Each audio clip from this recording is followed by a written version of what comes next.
Phone करके bank fraud करने वालों ने अब एक ऐसा नया तरीका निकाल लिया है जिससे अब देश का कोई भी शख्स, आम हो या खास, वीआईपी हो या वीवीआईपी, अब देश में किसी का भी बैंक अकाउंट सेफ नहीं है।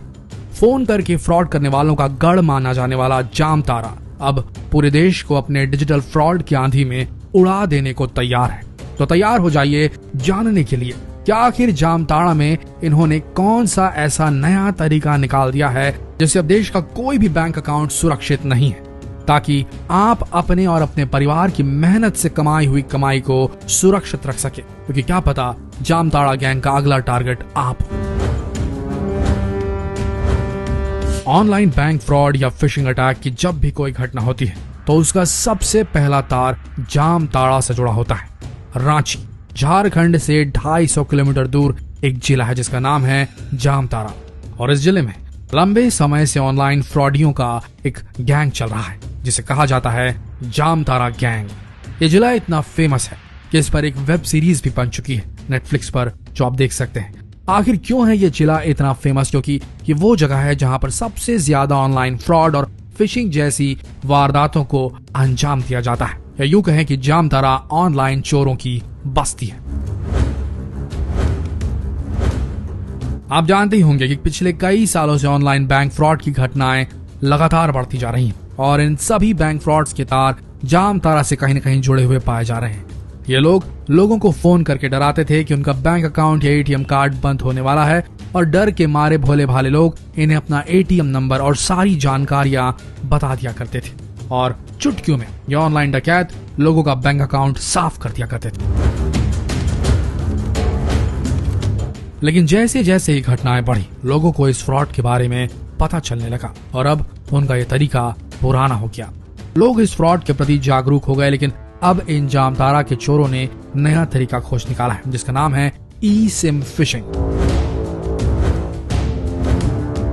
और ये जामताड़ा के चोरों का एक ऐसा नया तरीका है जिससे ये आपके बैंक अकाउंट को पूरी तरीके से खाली कर सकते हैं। इस फ्रॉड को समझने से पहले आप ये समझ लीजिए कि आखिर ये ई सिम है क्या भला। दोस्तों, एक सिम होती है जिसे मोबाइल दुकान से खरीद कर अपने मोबाइल में लगाते हैं, इसे रियल सिम कहा जाता है। और एक दूसरे किस्म का सिम होता है जिसे ई सिम कहा जाता है, जो एक चिप की तरह होता है और ये फोन में पहले से ही इनबिल्ट होता है, लगा हुआ आता है। ये सिम पूरी तरीके से रीराइटेबल होता है, जिसका सीधा मतलब यह है कि आप एक फोन कॉल करके ही अपने ऑपरेटर को बदल सकते हैं। जैसे कि अगर आप जियो इस्तेमाल कर रहे हैं और अगर आपको एयरटेल की सर्विसेज चाहिए तो आप फोन कॉल के जरिए या एक ईमेल भेजकर अपने ऑपरेटर को तत्काल बदल सकते हैं। देखा जाए तो आज के समय में ज्यादातर मोबाइल्स, स्मार्ट वॉचेस ई सिम से लैस हैं, और अब आप समझ ही गए होंगे कि ई सिम नॉर्मल सिम से किस तरह अलग होता है। आइए अब जानते हैं कि ये ऑनलाइन डकैत किस तरीके से ई सिम के जरिए लोगों को चूना लगा रहे हैं। दोस्तों, इन साइबर क्रिमिनल्स का सबसे पहला टारगेट यही होता है कि वो किसी तरह से आपके मोबाइल नंबर को अपने पास ट्रांसफर कर ले, यानी कि सबसे पहले ये लोग आपका मोबाइल नंबर चुराते हैं। और इस काम को अंजाम देने के लिए इनका सबसे पहला स्टेप होता है कुछ फोन नंबर्स को तलाशना, जिसके लिए ये फोन डायरेक्टरी की मदद लेते हैं। उसके बाद ये कुछ मोबाइल नंबर्स को चुनते हैं और उन मोबाइल नंबर से सभी बैंक वेबसाइट में लॉगिन करने की कोशिश करते हैं। लॉगिन करने के वक्त अगर कोई भी मोबाइल नंबर ओटीपी मांगता है तो समझ लीजिए उन्हें उनका शिकार मिल गया। उसके बाद ये सबसे पहले अपने टारगेट को एक मैसेज भेजते हैं, और ये एक वार्निंग मैसेज होता है जिसमें लिखा होता है कि अब नॉर्मल सिम के बदले ई सिम अनिवार्य रूप से लगाया जा रहा है, और इसके लिए उन्हें केवाईसी करवाने की जरूरत है, नहीं तो आपका नॉर्मल सिम कुछ ही दिनों में बंद हो जाएगा। मैसेज भेजने के कुछ मिनटों बाद ये जो चोर होते हैं ये कस्टमर केयर एग्जीक्यूटिव बनकर अपने टारगेट को फोन करते हैं और उनसे कस्टमर की बेसिक डिटेल्स ले लेते हैं। साथ ही कस्टमर से आग्रह करते हैं कि वो अपने नेटवर्क सर्विस प्रोवाइडर को एक ईमेल भेज दे जिसमें लिखा हो कि उन्हें ई सिम एक्टिवेट करवाना है। इस प्रोसेस से आप समझ सकते हैं कि कस्टमर ने खुद ही अब ई सिम की डिमांड अपने नेटवर्क ऑपरेटर से कर दी है। जब कस्टमर के ई सिम की प्रोसेसिंग का काम पूरा हो जाता है तब नेटवर्क सर्विस प्रोवाइडर कस्टमर को एक QR कोड ईमेल के जरिए भेजता है, और ये QR कोड साइबर क्रिमिनल्स किसी भी तरह से हासिल कर लेते हैं।